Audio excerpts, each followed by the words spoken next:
La Terre, il y a 65 millions d'années. Les dinosaures y sont rois et maîtres. Mais un jour, un tueur venu des confins de l'espace menace l'avenir de toutes les espèces vivant sur la planète, y compris les dinosaures qui règnent sur Terre depuis plus de 150 millions d'années. Les extinctions massives font partie de notre passé et elles pourraient bien faire partie de notre avenir. Voici le récit du premier jour d'une catastrophe ayant contraint chaque espèce sur Terre à lutter pour sa survie, y compris les tout-puissants dinosaures.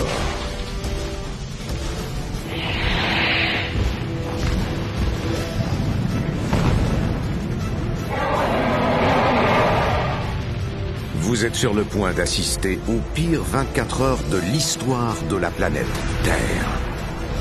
Voici la fin du monde à Apocalypse Animal.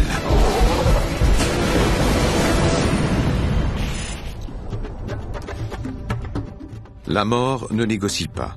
August Strindberg, 1900.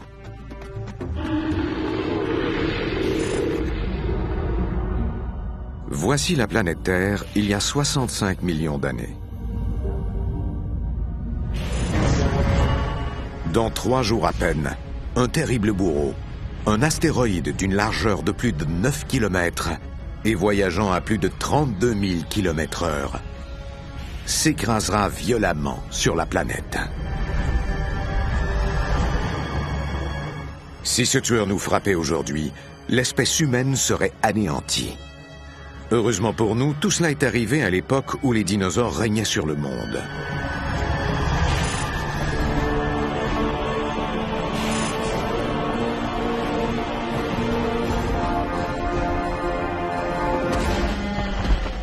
Les dinosaures sont les plus grands animaux à avoir jamais peuplé la Terre. Chaque continent grouillait de dinosaures.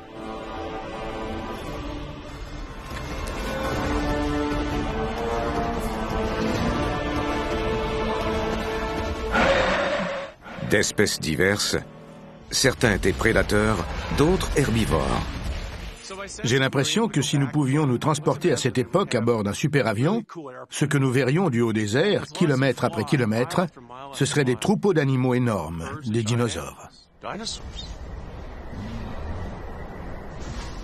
En Amérique du Nord, ils sont pourchassés par le plus redoutable des dinosaures, le Tyrannosaure Rex.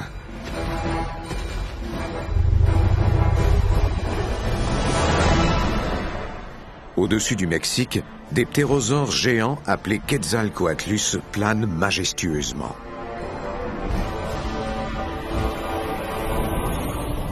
Et au large des côtes européennes, les reptiles marins traquent les bancs d'ammonites, des créatures à coquilles de la taille d'un pneu de tracteur. Les dinosaures s'en sortaient très bien. Il y avait de gigantesques dinosaures sur chaque continent. Ils étaient nombreux dans les tropiques et dans les régions subtropicales. On en retrouvait même jusque dans l'Arctique. Aucun animal n'oserait défier les dinosaures. Encore moins nos propres ancêtres. De minuscules mammifères, tels que les Purgatorius, qui préfèrent se cacher dans des terriers obscurs.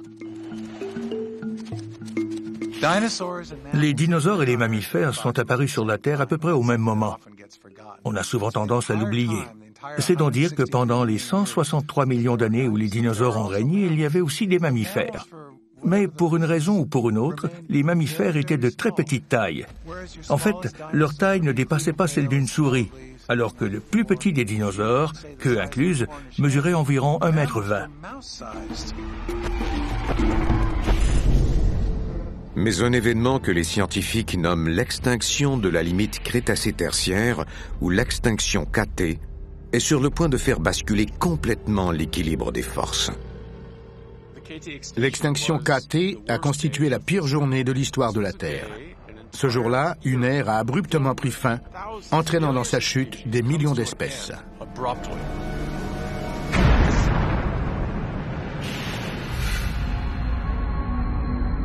La théorie dominante suggère que cette extinction a été causée par l'écrasement d'un astéroïde ou d'une comète de taille énorme.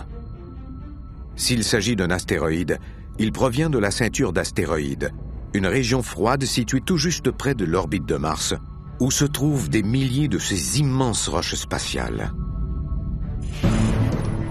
La taille de cet astéroïde dépasse l'imagination. Sa longueur équivaut à celle de la ville de San Francisco, et sa masse équivaut à la masse totale de tous les matériaux utilisés pour construire chacun des édifices érigés aux États-Unis. Selon moi, la meilleure analogie est celle qui le décrit comme un gros morceau de glace et de roche de la taille et peut-être même de la forme du mont Everest. Imaginez un modèle réduit de la Terre. Prenez un couteau, découpez le mont Everest et prenez-le. Puis, lancez-le sur la Terre, bang! Le décompte de la catastrophe est enclenché. La Terre vit sa dernière journée normale. Dans 24 heures, les dinosaures s'éteindront et vous en serez témoin.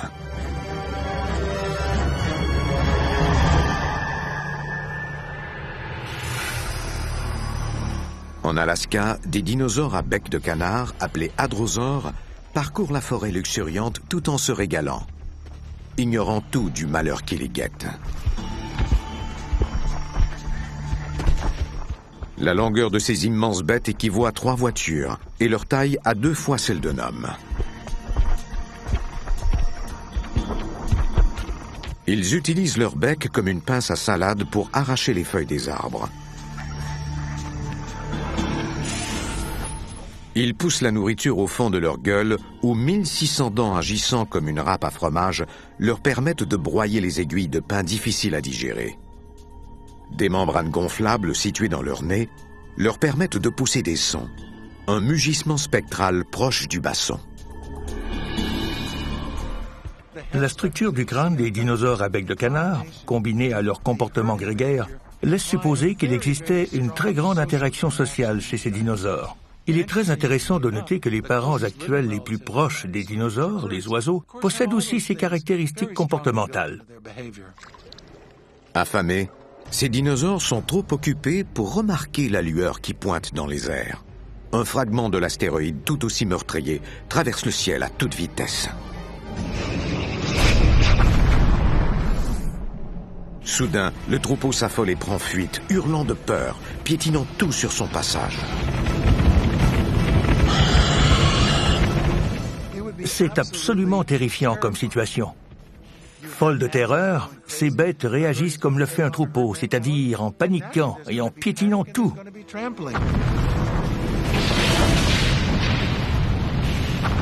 Si un simple fragment peut causer une telle destruction, l'impact de l'astéroïde ne peut être que colossal. On ignore si les dinosaures savaient que leur fin approchait. Mais même si tel avait été le cas, qu'aurait-il pu faire? Rien. Plus que 12 heures avant l'impact. La scène à laquelle vous assistez était courante en Amérique du Nord il y a 65 millions d'années. C'est ici que se situe aujourd'hui le Montana. Les animaux ici ne se doutent pas qu'un fragment de l'astéroïde s'est écrasé en Alaska. 2 troodons sont à la chasse. Ils ont des vues sur un jeune dinosaure à bec de canard. Bien que de petite taille, les troodons sont acharnés et tout à fait capables de s'en prendre à des proies plus imposantes.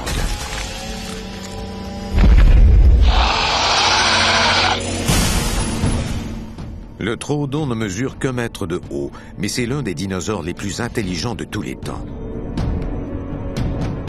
Il chasse sans doute en bande, comme les loups, utilisant la griffe acérée de ses pattes arrière pour éviscérer ses proies.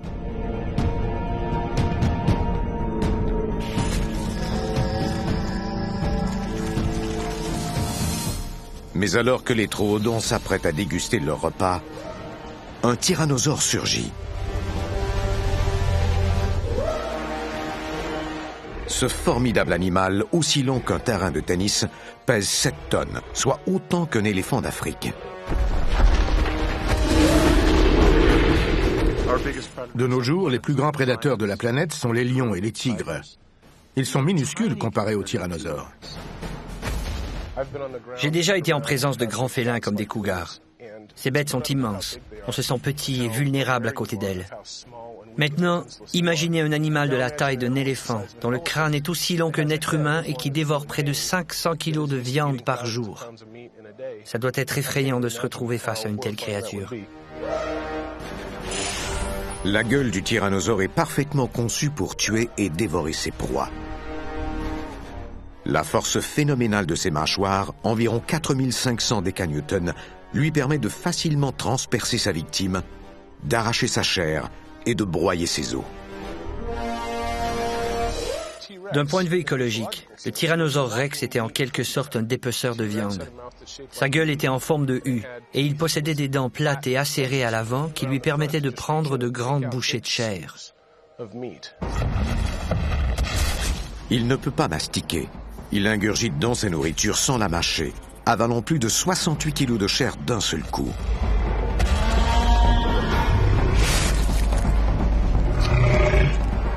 Mais cela ne lui suffira pas.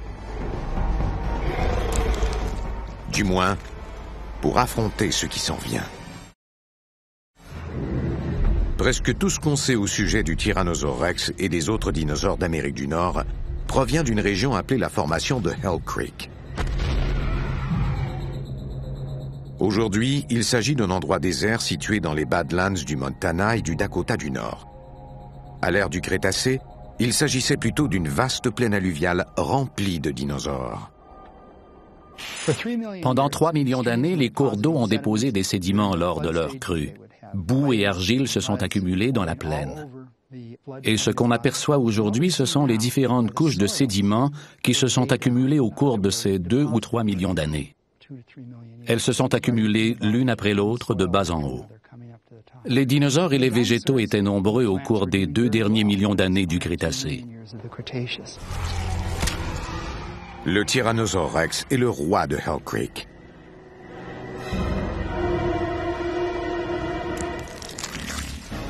Depuis quelques jours, le sommeil des animaux est perturbé par la lueur constante émise par cet étrange corps lumineux dans le ciel. Aucun autre indice ne laisse présager aux dinosaures que la vie telle qu'ils la connaissent depuis 150 millions d'années tire à sa fin. Ces animaux, rois et maîtres sur Terre depuis si longtemps, ne se doutent de rien. L'heure de l'extinction a sonné.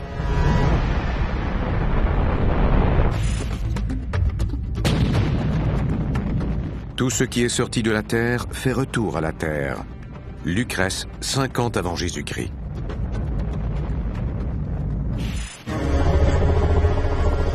Vous allez bientôt assister à la fin du règne des dinosaures. À l'époque, la Terre a pratiquement été détruite par un événement apocalyptique digne des plus grands films catastrophes. Un astéroïde composé de 1000 milliards de tonnes de roches et de glace est sur le point de s'écraser sur la Terre à une vitesse de 32 000 km/h. On peut essayer d'appliquer nos formules mathématiques pour tenter d'évaluer le nombre d'ergs et l'énergie libérée. Mais l'immensité de cet événement va bien au-delà de toute expérience humaine. Plus que 5 heures avant que ne disparaisse le royaume des dinosaures. Voici le point zéro. Comme vous le voyez, il ne se situe pas sur la terre ferme. Aujourd'hui, il s'agit de la péninsule du Yucatan au Mexique. Cette mer sera la première à être anéantie, tout comme la vie grouillante et parfois cruelle qu'elle abrite.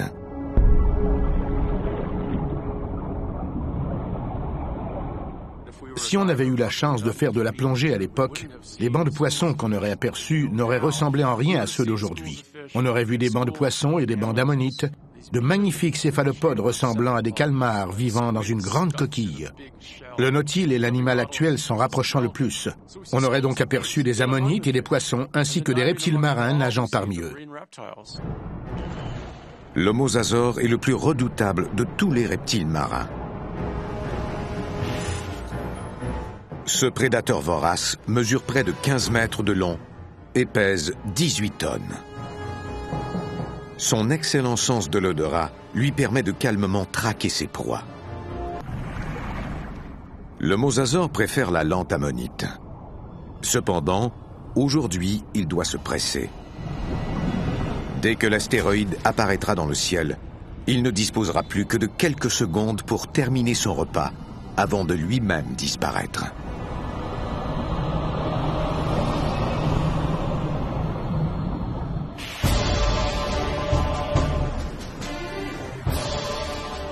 Sur un littoral non loin du futur point zéro, ces Deinosuchus n'ont plus que quelques secondes à vivre.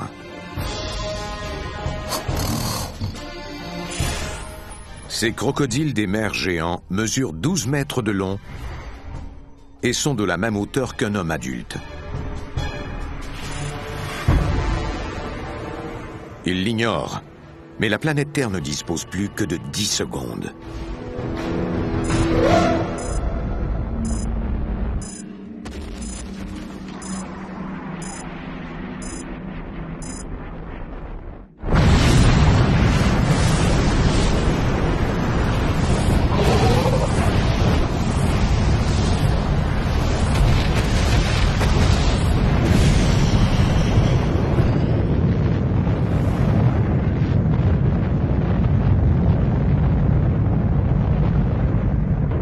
En quelques secondes, l'astéroïde de 1000 milliards de tonnes est complètement pulvérisé. On parle d'un objet se déplaçant à plusieurs kilomètres par seconde. Ce qui s'est passé, c'est que cet astéroïde d'une largeur de plus de 9 kilomètres a été complètement pulvérisé et s'est transformé en bombe. Il creuse un trou de 48 kilomètres de profondeur. Il pénètre dans le sol sur une distance plus grande que l'altitude que peut atteindre n'importe quel avion de nos jours. L'énergie dégagée est si grande que la roche de la croûte terrestre réagit comme un liquide. La même dynamique se produit quand on lance un caillou dans une mare d'eau.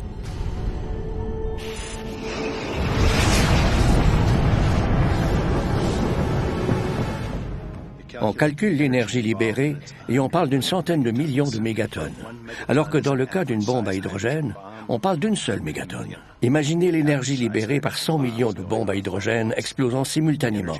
C'est colossal. On peut même apercevoir l'impact à partir de la Lune.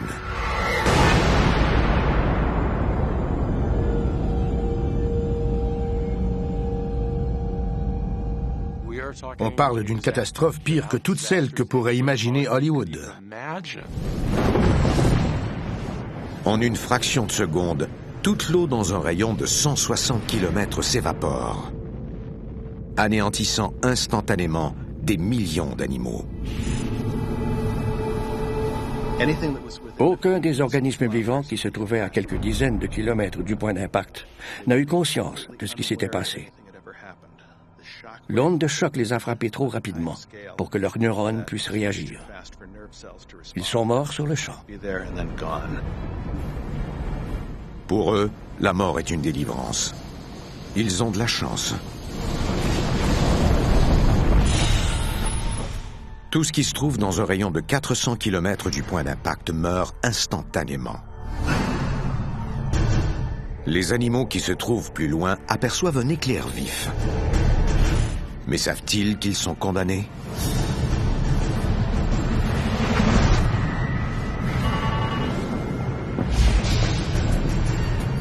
Trois secondes à peine après l'impact, un très chaud nuage de vapeur de roche se répand à une vitesse supersonique.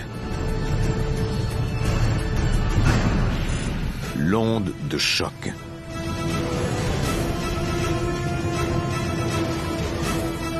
Elle ne met que 2 minutes à rejoindre la côte du Texas. Elle atteindra bientôt tout le continent nord-américain.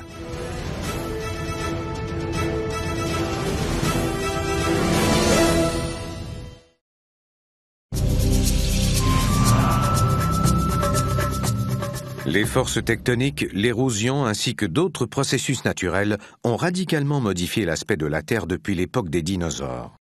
Alors comment les scientifiques ont-ils su qu'un astéroïde s'était écrasé sur notre planète il y a 65 millions d'années?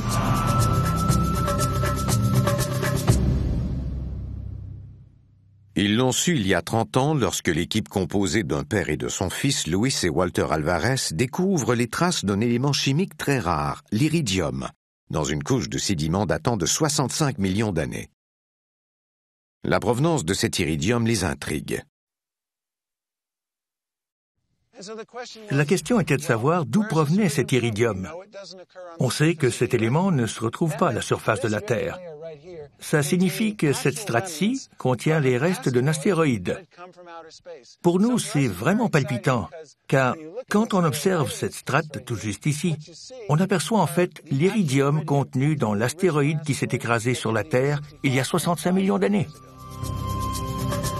En 1990, on obtient la confirmation de cet impact lorsqu'on découvre un immense cratère dans la péninsule du Yucatan.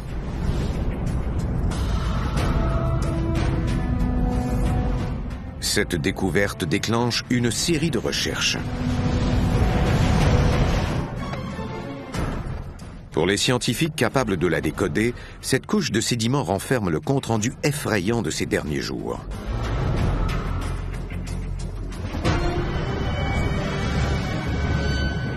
Vous assistez aux premières secondes de la catastrophe.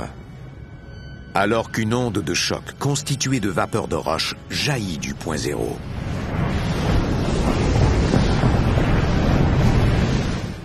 Presque la totalité de l'astéroïde a été pulvérisée. Il ne s'est pas simplement brisé. Il n'a pas fondu, mais il a été transformé en vapeur. Une quantité égale de la Terre a aussi été pulvérisée. L'onde de choc se répand à une vitesse supersonique en direction nord-ouest. Étant donné l'angle auquel l'astéroïde s'est écrasé, elle fonce vers la côte américaine.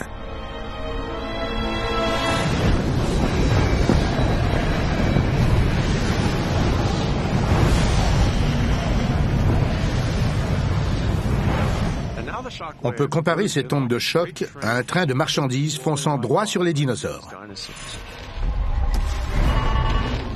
3 minutes après l'impact, les animaux se trouvant au Texas ignorent encore tout de la catastrophe. Ils ignorent qu'ils seront bientôt carbonisés. Ces hadrosaures ont sans doute à peine eu le temps de percevoir l'éclat dans le ciel et le grondement au loin, avant que leurs pensées ne soient anéanties, tout comme leur chair et leurs os.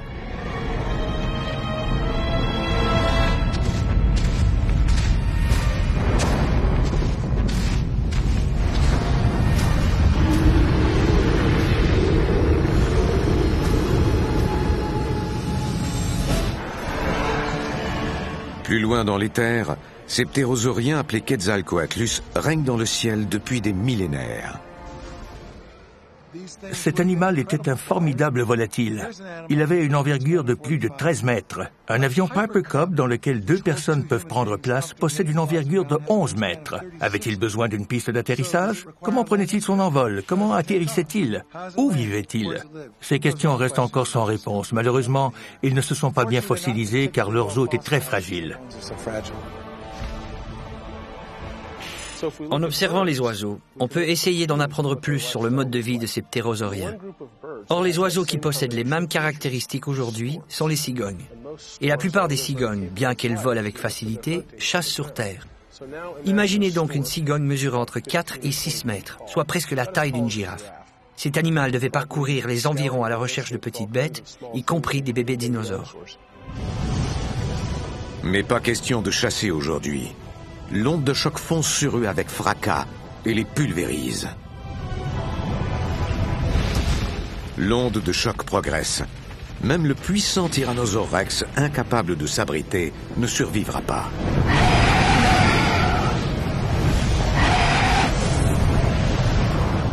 Seul le hasard permet à certains animaux de survivre, ceux-ci étant à l'abri dans des grottes ou à flanc de coteaux.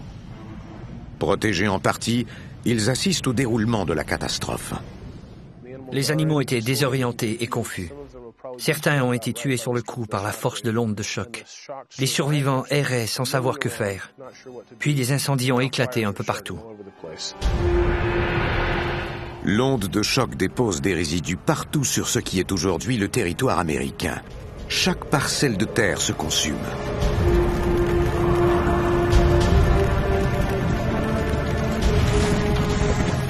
Cet endroit a été pilonné, dévasté et carbonisé.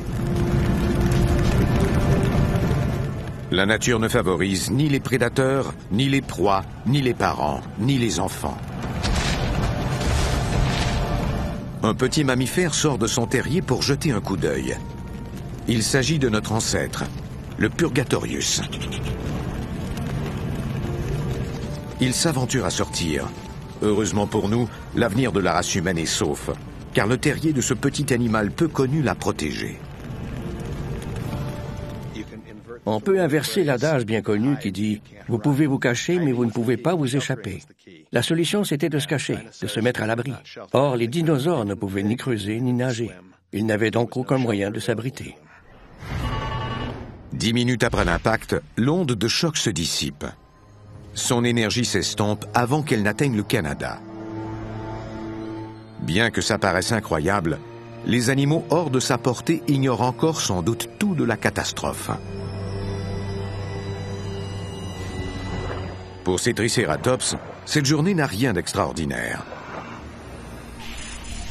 Le tricératops est un dinosaure bien connu. Il mesure près de 3 mètres de haut et pèse 5 tonnes. Sa collerette osseuse ressemble peut-être à une cuirasse, mais ses motifs élaborés servent plutôt à conquérir les femelles.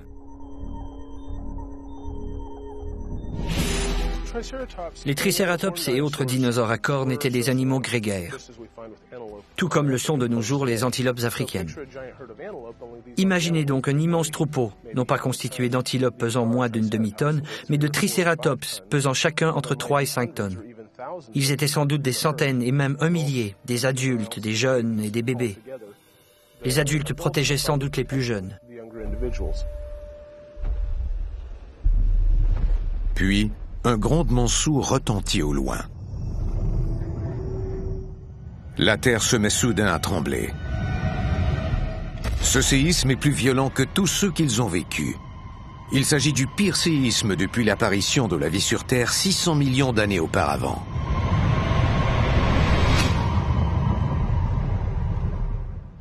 L'impact a provoqué un séisme d'une magnitude 13, un séisme 100 fois plus puissant que ceux que nous enregistrons de nos jours. Un tel séisme jetterait par terre tous les immeubles d'Amérique du Nord. Il détruirait des immeubles jusqu'en Chine.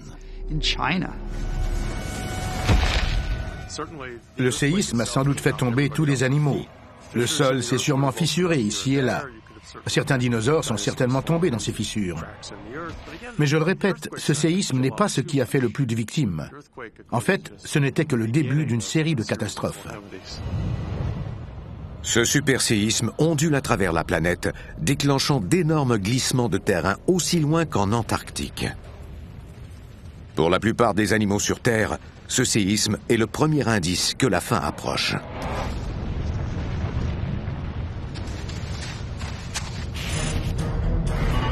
30 minutes se sont écoulées depuis l'impact. Le séisme secoue encore la Terre. Des répliques se feront encore sentir pendant des jours, mais pour le moment, certains continuent de s'accrocher obstinément à la vie.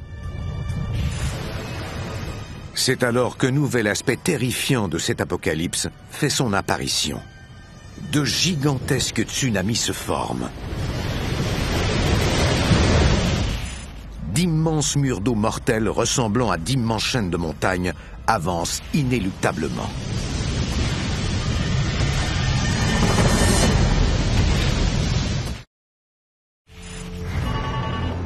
« 45 minutes se sont écoulées depuis l'impact. La catastrophe n'a pas encore atteint les animaux se trouvant loin du point zéro, c'est-à-dire en Afrique, en Asie, en Europe ou en Antarctique. Ceux vivant près de la côte vont bientôt voir la mort approcher. Sous la violence de l'impact, l'océan se soulève. De méga tsunamis se forment.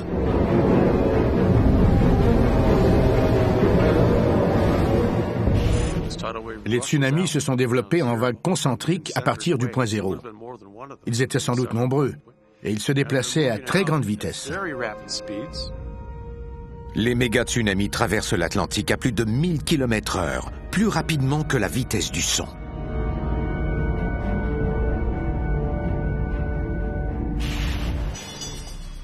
Sur le littoral de ce qui constitue aujourd'hui le continent africain, les dinosaures se remettent à peine du séisme. L'eau se retire alors du rivage. Un spectacle inquiétant. Une ligne plus foncée apparaît alors à l'horizon. Il s'agit du tsunami qui approche de plus en plus. Et plus il approche, plus il prend de l'ampleur.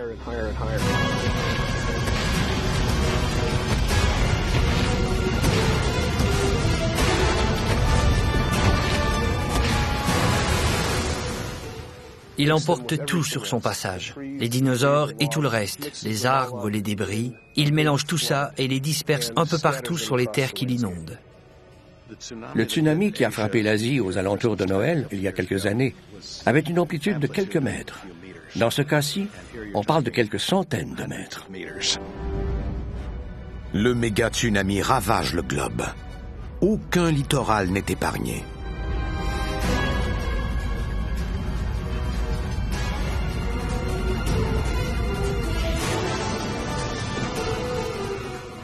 Prisonniers de puissants courants, les animaux marins, y compris les énormes mosasaures, sont poussés vers le rivage où la mort les attend. Ils luttent frénétiquement pendant quelques instants.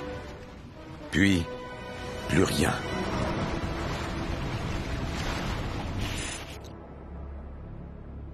Plus près du point zéro, le long de la côte du golfe du Mexique, les vagues submergent complètement les terres basses.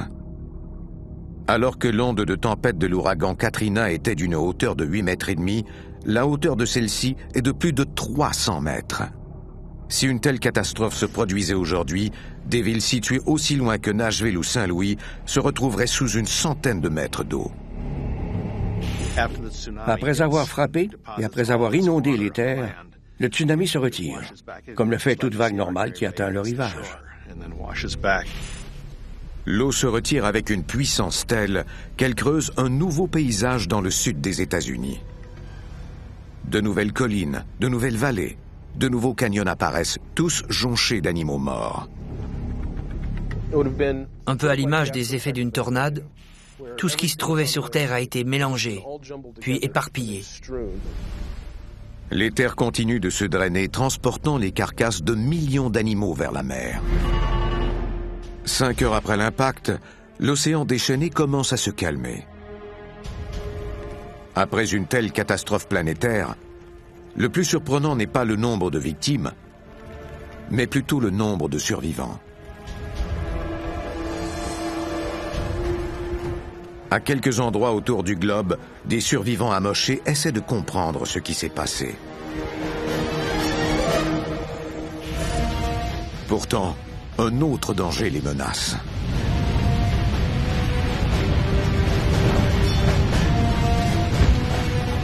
Le ciel les bombarde.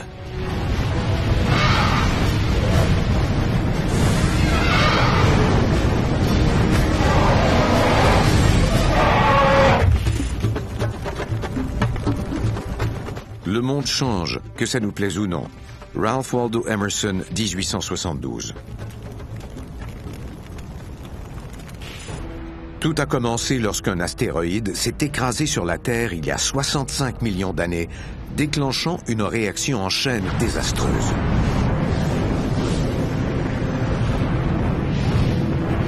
Une violente onde de choc, faite de vapeur de roche, incendie la surface de la Terre.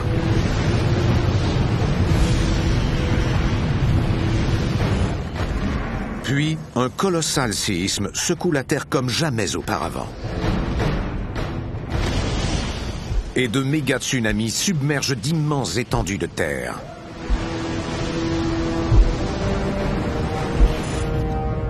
Mais l'aspect le plus destructeur de cet impact reste les millions de tonnes de roches projetées avec violence dans les airs lors de l'explosion phénoménale. Toute la matière se trouvant dans ce cratère de 160 km de diamètre a été projetée dans l'atmosphère. Des pierres de la taille d'un point et de la taille d'une maison ont été projetées de ce cratère. Les pierres de la taille d'un point sont allées en orbite, puis elles sont redescendues à toute vitesse vers la Terre sous forme de météorites. Des morceaux de la croûte terrestre sont donc redescendus dans l'atmosphère, formant la plus grande pluie de météorites jamais vue. Pendant des heures, la pluie de météorites bombarde le globe. Le ciel s'enflamme. Ces étoiles filantes ont pénétré dans la haute atmosphère y faisant grimper la température à plus de 500 degrés Celsius. Une température plus grande que celle de votre cuisinière. Et ça pendant environ 3 heures. Si vous voulez savoir l'effet que ça fait, réglez votre cuisinière à grill et mettez votre main sous l'élément pendant 3 heures. 6 heures après l'impact, les plaines arides de la Mongolie semblent étrangement calmes. La voûte de feu ne s'est pas encore étendue jusqu'ici.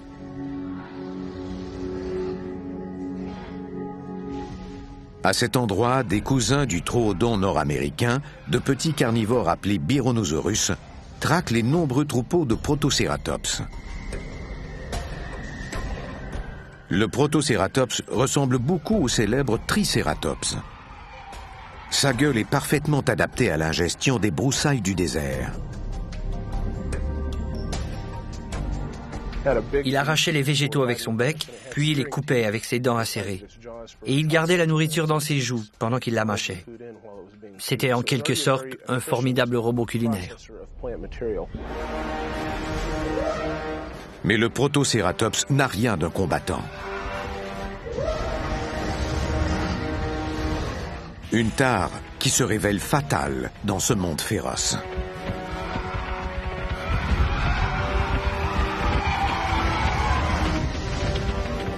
Mais le drame est écourté. La pluie de feu s'abat, consumant également cette région.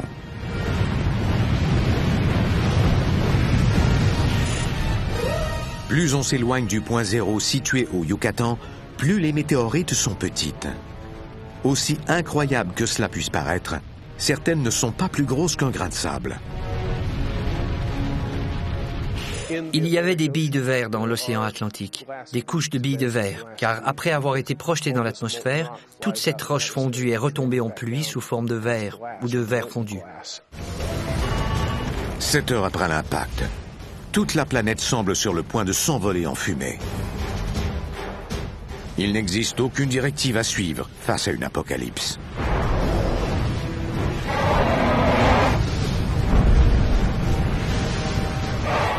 Ces pauvres animaux ne peuvent se fier qu'à leur instinct. Et leur instinct leur dicte de fuir.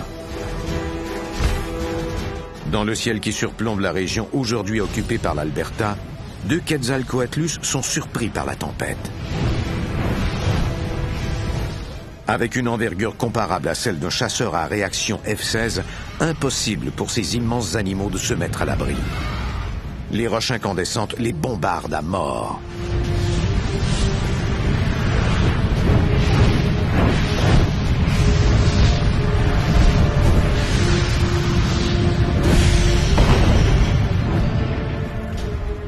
La température à la surface de la Terre atteint des sommets en quelques heures à peine. La chaleur est intolérable. Elle est telle qu'elle peut faire bouillir l'eau des rivières. Des incendies se déclenchent partout sur le globe, consumant les animaux morts ou agonisants. En tout, 20 millions de mégatonnes d'énergie carbonisent la planète Terre. Si on divise 20 millions de mégatonnes par la superficie de la Terre, on découvre que cela équivaut à 1 mégatonne environ tous les 6 kilomètres. C'est-à-dire l'équivalent d'une bombe à hydrogène qui exploserait à tous les 6 kilomètres en quelques heures à peine. Qu'un animal ait pu survivre à ce cataclysme relève du miracle. 10 heures se sont maintenant écoulées depuis l'impact. La planète est complètement méconnaissable. La succession de catastrophes a fait des milliards de victimes. Malgré tout, certains animaux remarquables ont survécu. Les Purgatorius se blottissent sous terre en attendant la fin du cataclysme. Pendant que l'univers des dinosaures se désagrège, notre ancêtre fait ce qu'il doit pour survivre. Il se terre, rationne sa nourriture et évite de sortir. De son terrier, il entend sans doute la triste plainte d'un univers agonisant. Les plus puissants semblent sur le point de tomber et les plus inoffensifs sur le point d'hériter de la Terre.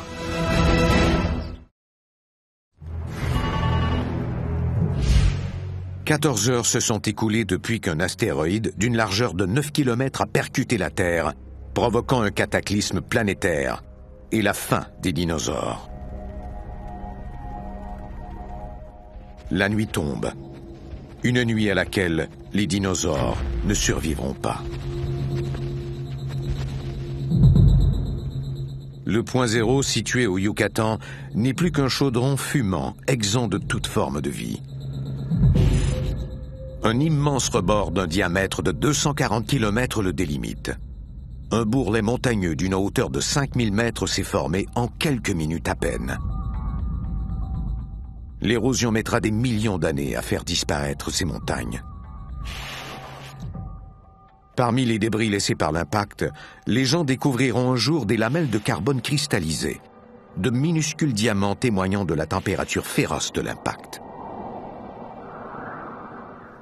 Il s'est produit un événement phénoménal à l'échelle mondiale. Rien d'une telle ampleur ne s'était produit en 600 millions d'années, c'est-à-dire depuis l'apparition d'organismes multicellulaires sur la planète. Un événement incroyable. Il n'y a plus aucune forme de vie dans un rayon de 1600 km. Dans un rayon de 5000 km, seuls des insectes et de petits animaux ont survécu. Il faut parcourir plus de 8000 km à partir de la zone d'impact pour trouver un dinosaure encore vivant. Et la plupart sont seuls. Les quelques rares survivants se retrouvent dans un environnement parsemé d'arbres arrachés, ravagés par des débris de roches et de violents incendies. Personne ne sait vraiment comment fonctionnait le cerveau de ces dinosaures. Mais l'ampleur de la destruction dépassait à coup sûr tout ce qu'un animal avait eu à affronter auparavant. On ne peut imaginer la panique et le chaos qui devaient régner après l'impact de l'astéroïde. Ces animaux ont été parachutés dans un environnement surchargé d'un point de vue sensoriel, rempli de bruit, certains dus aux phénomènes physiques se produisant dans la nature, d'autres poussés par les animaux hurlant de douleur, paniquant ou cherchant leur partenaire. C'était le chaos. Dès ce premier jour, le sort des dinosaures était scellé. Les scientifiques ignorent à quelle vitesse ils ont disparu. En quelques heures, en quelques jours, en quelques mois ou quelques années, qui sait? Je crois que tout le monde s'entend pour dire que l'univers des dinosaures s'est écroulé plus rapidement que ce que l'on peut voir dans les sédiments. Mais en ce qui concerne la modification des écosystèmes, ça importe peu que cela ait pris un jour, 1 an, 100 ans ou 1000 ans, car au bout du compte, ce qui importe vraiment, c'est de savoir qu'il y a eu un important bouleversement des écosystèmes entre la fin du Crétacé et le début de l'ère tertiaire. Toute forme de vie créée dans un environnement hostile relève du miracle. Voir tant d'espèces disparaître aussi soudainement est une véritable apocalypse. Après avoir régné sur le monde pendant 150 millions d'années, les dinosaures disparaissent. Leurs os fossilisés restent la seule preuve de leur existence.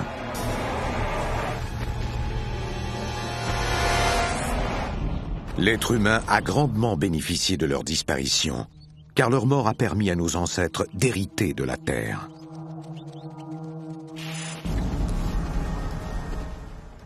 S'il y a une leçon à tirer de cette rapide et terrible extinction, c'est que rien n'est éternel. La nature peut rapidement anéantir les animaux les plus puissants.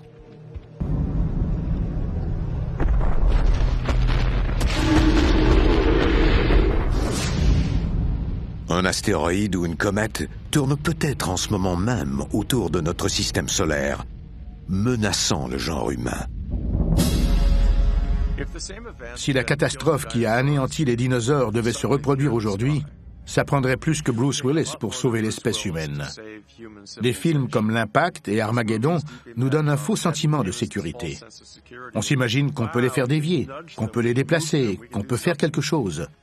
On le peut s'il s'agit d'un petit astéroïde, mais pas s'il est gros.